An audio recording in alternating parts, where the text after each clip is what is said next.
मेरा नाम कविता है। मेरी उम्र 22 साल की थी। मेरी एक बड़ी बहन भी है और मेरी बड़ी बहन का नाम सोनम है और जीजा का नाम सुमित है।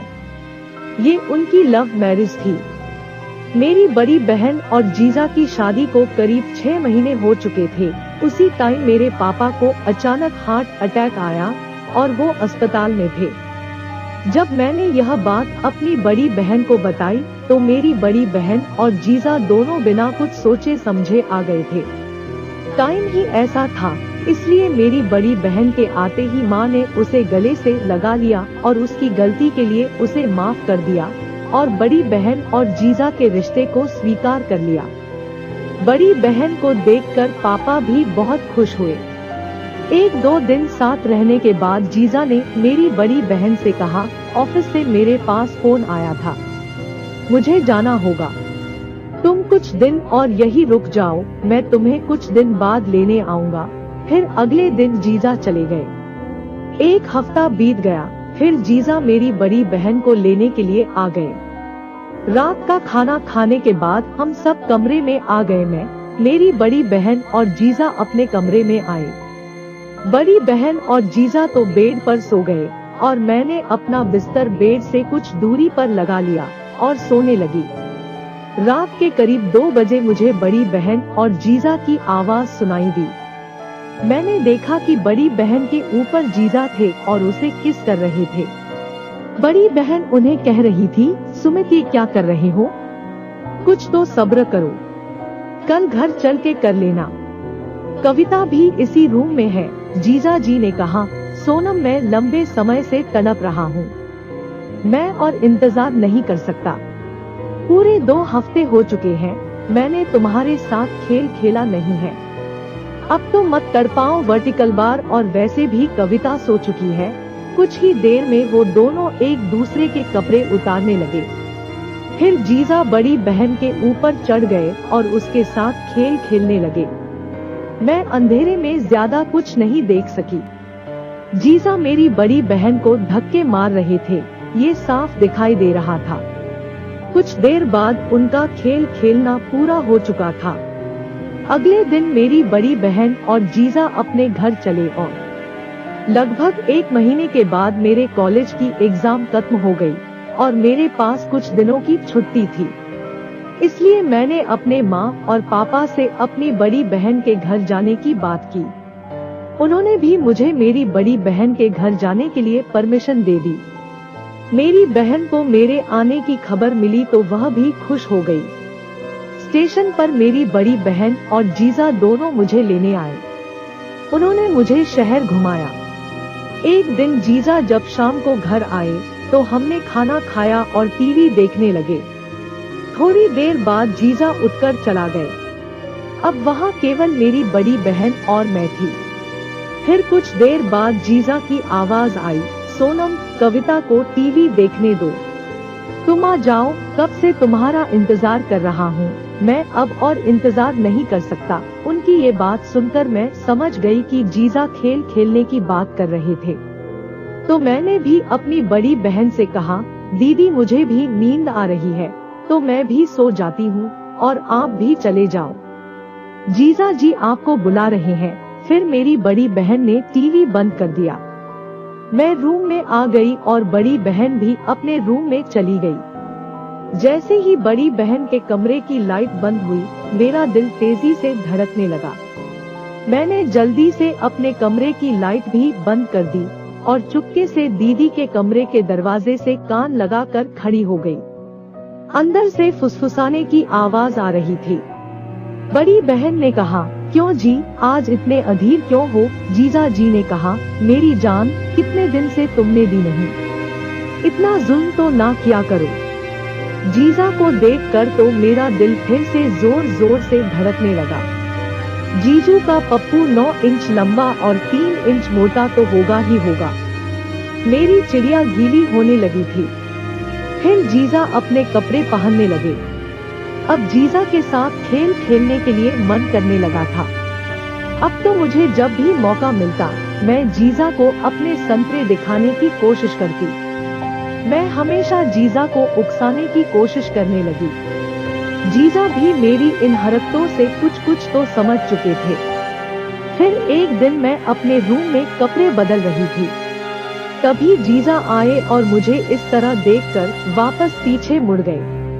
उन्होंने कहा, दरवाजा तो बंद कर लेना चाहिए था। मैंने कहा, सॉरी जीजा जी, मुझे लगा कि यहाँ दीदी और मेरे अलावा और कोई नहीं है, इसलिए मैंने दरवाजा बंद नहीं किया। उनका बदन पसीने से भीगा हुआ था।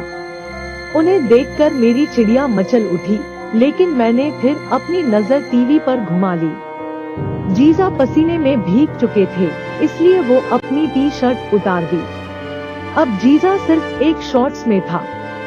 फिर मैंने जीजा से कहा, शॉर्ट्स भी पसीने से पूरी तरह भीग चुके हैं, उसे भी उतार कर सुखा लीजिए। जीजा ने कहा, तुम बड़े बदमाश हो गई हो, मेरे पास कोई दूसरे कपड़े नहीं है, अगर मैं इसे भी उतार दूं तो मैं क्या पहनूंगा। मैंने कहा, अंडरवियर तो पहना ही होगा। जीजा जी, आप शॉर्ट्स को उतार ही दो, 10 से 15 मिनट में यह सूख जाएगी। जीजा ने कहा, तुम्हारे सामने सिर्फ अंडरवियर में कैसे रहूंगा। तो मैंने कहा, इसमें इतना शर्मा क्यों रहे हो जीजा जी, मेरे अलावा यहाँ है ही कौन, और मैं तो आपकी साली हूँ, और साली आधी घरवाली ही होती है, इतना मत शर्माओ। तो फिर जीजा ने अपनी शॉर्ट्स भी उतार दी। अब जीजा मेरे सामने सिर्फ अंडरवियर में थे। मेरी चिड़िया में फिर से आग लग गई जब मैंने उन्हें देखा। मैं कभी जीजा को देखती तो कभी टीवी देखती। 7 मिनट के बाद मैंने अपने कंधों पे उनके हाथ महसूस किए। मेरा शरीर कांप उठा और मैं बिल्कुल सीधी बैठी रही। उनके हाथ धीरे धीरे मेरे कंधों से गर्दन को सहलाते हुए मेरे संतरे की तरफ आ रहे थे। मैं क्या बताऊं, वो एक अलग ही एहसास था। धीरे धीरे जीजा जी मेरे संतरे मसलने लगे और मैं मदहोश हो रही थी। आखिर मैं भी तो यही चाहती थी। फिर मैंने जीजा की गर्म सांसें अपनी गर्दन पे महसूस की। फिर भी मैंने जीजा को धक्का दिया और कहा, आप ये क्या कर रहे हैं, यह गलत है। तब जीजा ने बोला, कुछ गलत नहीं है कविता, और तुमने ही अभी कहा है कि साली आधी घरवाली होती है। यह कहकर जीजा मुझे बेतहाशा किस करने लगा। फिर जीजा ने मुझे अपनी बाहों में उठाया और नीचे कारपेट पे लिटा दिया और कहा, उस दिन जब मैंने तुम्हें बिना कपड़ों के देखा था, तब से मेरा पप्पू तुम्हारे लिए तड़प रहा है, और तभी मैंने डिसाइड कर किया था कि मैं तुम्हारे साथ एक बार खेलूंगा, और देखो आज ये मौका आ गया है। हम दोनों कमरे में अकेले हैं। तब मैंने भी जीजा को बताया, मैंने भी एक दिन आपको ड्रेसिंग टेबल के सामने बिना कपड़ों के देखा था, जब आप अपना पप्पू सहला रहे थे। मैं भी तब से आपके पप्पू की दीवानी हो गई हूँ। फिर धीरे धीरे जीजा मेरे कपड़े उतारने लगे। आज पहली बार ऐसा खेल खेलने वाली थी। मुझे डर भी लग रहा था और मजा भी आ रहा था। जीजा ने अपनी अंडरवियर उतार दी और मेरे भी कपड़े उतार दिए। जीजा जी का पप्पू इतने पास से देखकर तो आंखें फटी की फटी रह गई और मेरी चीख निकल गई। मैंने कहा, जीजा जी, आपका पप्पू इतना मोटा और लंबा है, ये मेरी छोटी सी चिड़िया में कैसे जाएगा। जीजा ने बोला, अब मेरे पप्पू को चूस। तो मैंने उनका पप्पू पकड़ा और उसे चाटने लगी। धीरे धीरे मैंने उसे अपने मुंह में लेने की कोशिश की। जीजा को बहुत अच्छा लग रहा था, मुझे भी बेहद मजा आ रहा था। मेरी चिड़िया फिर मचल रही थी। जीजा जी ने मुझे फिर कारपेट पे लिटा दिया। फिर उन्होंने मेरी चिड़िया अपनी उंगलियों से खोली और देखते रहे। फिर वो बोले, कविता, तेरी चिड़िया कितनी प्यारी सी है, कितनी टाइट और छोटी सी है। फिर जीजा मेरी चिड़िया के और करीब आए और अपनी जीभ से हल्के से उसे चाटने लगे। उन्होंने फिर अपना थूक उंगलियों पे डाला और मेरी चिड़िया हल्के हल्के मसलने लगे। मेरी सांसें बढ़ने लगी थी। फिर जीजा ने हल्के से अपनी एक उंगली मेरे चिड़िया के छेद में डाल दी और हल्के हल्के अंदर बाहर की। मेरी चिड़िया भी गीली हो गई थी। फिर उन्होंने एक और उंगली अंदर घुसानी चाही, पर मुझे दर्द होने लगा।